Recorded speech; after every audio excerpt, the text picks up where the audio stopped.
We're back on NFL Live. Breaking news out of Dallas. Adam Schefter, what's going on?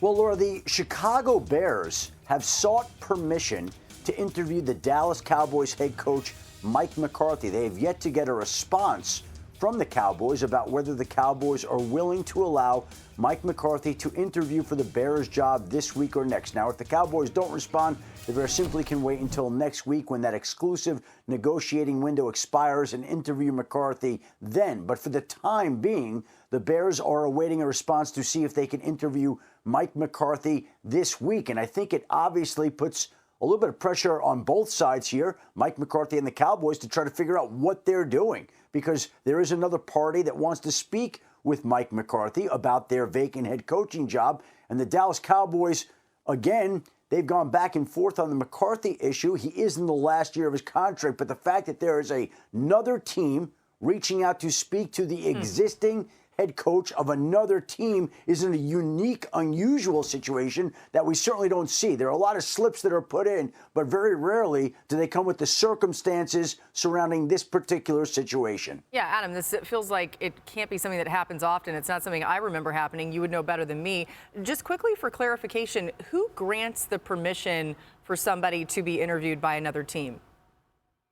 Well, the Dallas Cowboys would have to sign off on that, whether that is Jerry Jones or Stephen Jones or Will McClay or whoever it is runs that organization. Obviously, Jerry Jones would have to sign off on anything, but the Cowboys would have to grant permission to the Bears for the Bears to interview Mike McCarthy. Now, they could say, we deny permission. We're not going to allow that this week, and that would allow Dallas to sit down with Mike McCarthy this week if that's what the Cowboys wanted. But I think that's what's interesting about this. It provides a little bit of a window into how the Cowboys might be feeling at this moment about Mike McCarthy. Now, Jerry Jones said he wouldn't stop anybody from talking to another team, but the Bears still have not gotten a response about whether they can or cannot interview Mike McCarthy this week. All right, thanks to Adam. The latest there, of course, I'm sure if we get a response during our time here, we'll find out from Adam. Marcus, what does this make you think? There's no response yet from the Cowboys, right? But I don't feel like we ever hear about anyone denying permission to go interview. He's still the head coach of the Cowboys. Well, what it speaks to me is that one, Jerry wants it to go the way he wants it to go. Like, I hear Chef that Jerry going to make the decision, whether Mike talked to Chicago or not, or whether, that operating window opens. But what it also signals to me, and I know, MK, what people have said this year about Mike McCarthy. This dude led the top 3 offense year before last, though. Yeah. Like, and I get it that he need to revamp and do some new things. Y'all, me and RC being out on Monday Night Countdown, and I've asked the question because a lot of people always ask me about the Cowboys. You would be shocked at how much respect Mike McCarthy has in this league. Yeah. And how many people think he's a really good head coach. Totally. And how he sets the temperature of a locker room. Now, I didn't know that much about Mike McCarthy. Like, I really didn't. I knew he was in Green Bay. They had a lot of success when I was in Dallas and all of that. The really good team. Obviously, Aaron was there. But I didn't know much about, like, how the league, and they both can tell you, and Mina knows this because she talks to a lot of people as well. It's really about how your peers talk about you. It's really about how guys in the coaching profession, general managers, players that played for you, that's the biggest kind of kudos to what you've been able to do. And I know this living in Dallas. Them dudes like Mike McCarthy a lot. There's a high level of respect for him in that locker room. I'll be interested to see what happens. I go back to what we were talking about with respect to whether the Cowboys should keep him. Yeah. I do think he is a good coach. I do think he is well liked.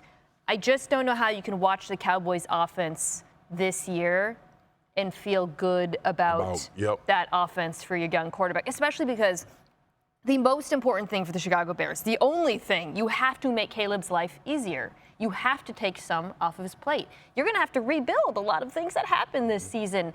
And whenever I watch the Cowboys, I did not think this makes the quarterback's life easier, Dan. In fact, I felt the opposite most of the time watching them. Oh, I was the person who said I thought they put their quarterback in the hardest position as anybody in the NFL. I mean, it was only about, hey, you got to go execute at a high level. They're professionals. There's what they're paid for. Mike McCarthy's scheme, as presently constructed, is so far behind 2024 football. When you watch last night's game and you know what, and see what Detroit does or Minnesota does, and you watch this weekend what a Washington does with their offense, there's no way that you sit there and say, we're going into the game on the same playing field. I've said this. If you want to hire Mike McCarthy because you like his organizational skills and his leadership skills and his ability to relate to his players, have at it. But he better come with a new age offensive system and a new age offensive coordinator. That's my philosophy on it. RC, is there something to that? Maybe some of these organizations are looking at, a young OC type that goes and becomes a head coach and it doesn't work out as well, and they're saying just get a figurehead with experience who can coach. I shouldn't call him a figurehead. He can coach, right? And then you bring somebody who can change the offense? I think when you failed already, it's easier to go to get something that you feel is proven. You feel like Mike McCarthy has proven that he can delegate. Mike McCarthy has proven that he can organize. He's done it at two separate organizations, which historically are great organizations in this league. But the big thing for the Chicago Bears is how does whomever is the head coach communicate and relate to Caleb Williams? And I'm not saying what you do from a play calling standpoint. How do you put him in the most comfortable position possible? And if it is get Mike McCarthy but have someone else that's utilized offensively to put him in the right places from X's and O's, you have to do that. Schematically, it's not a fit to me. But if you want to have a mature presence at the coaching position, then that's somebody I think you should talk to. So again, the reporting from Adam Schefter is that the Bears have requested to interview Mike McCarthy. The Cowboys have yet to respond. We'll wait and see if they do. I mean, if I were the Bears, I would be interviewing Mike Vrabel or Aaron Glenn. And not even Ben Johnson? I don't think Ben Johnson's a great fit there. I've said this.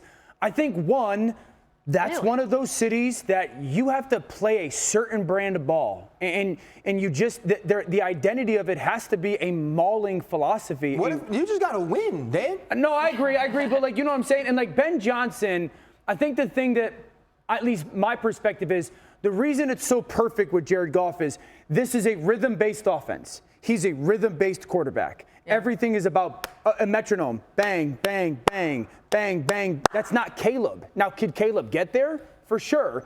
But we don't know if Ben Johnson can develop a quarterback. He got Jared 5 or 6 years into his career.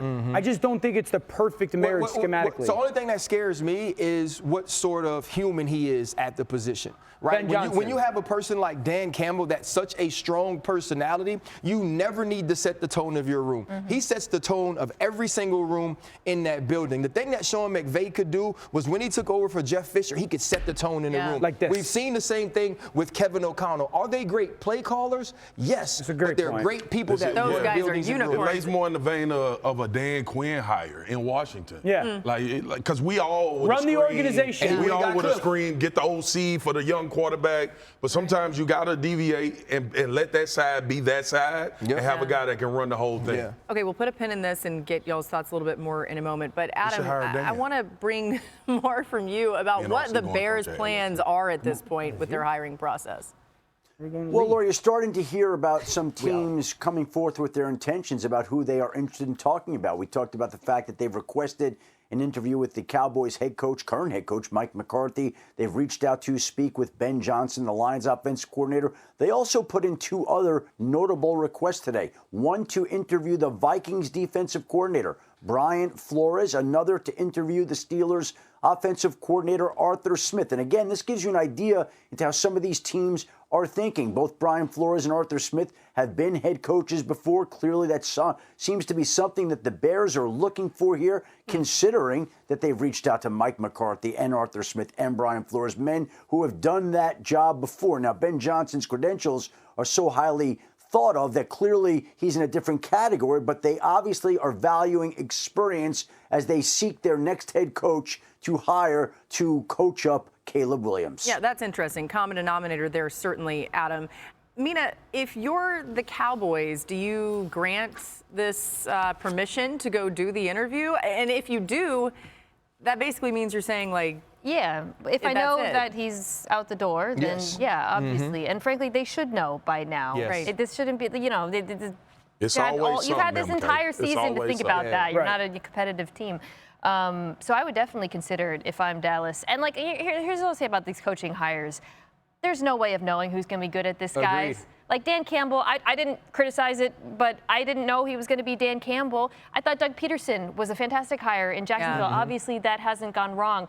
We can pick a guy because he's a brilliant play caller or because he's perceived as a good leader, but honestly, I think this is the hardest thing to project in the entire NFL who's going to be good. No matter who you hire, there has to be alignment. We just did the Ravens game this weekend. When the overall things, when you meet with their head, everybody is so aligned. The owner, the general manager, the head coach, the staff, the players. It's everybody aligned, and that's where the NFL misses far too often. Their head coach cares so much that he's going to the sideline to push his receivers a little closer to the warmer. Like, that's the detail of John Harbaugh. That's why they win. You just don't see everywhere. I would love that. I know, me too.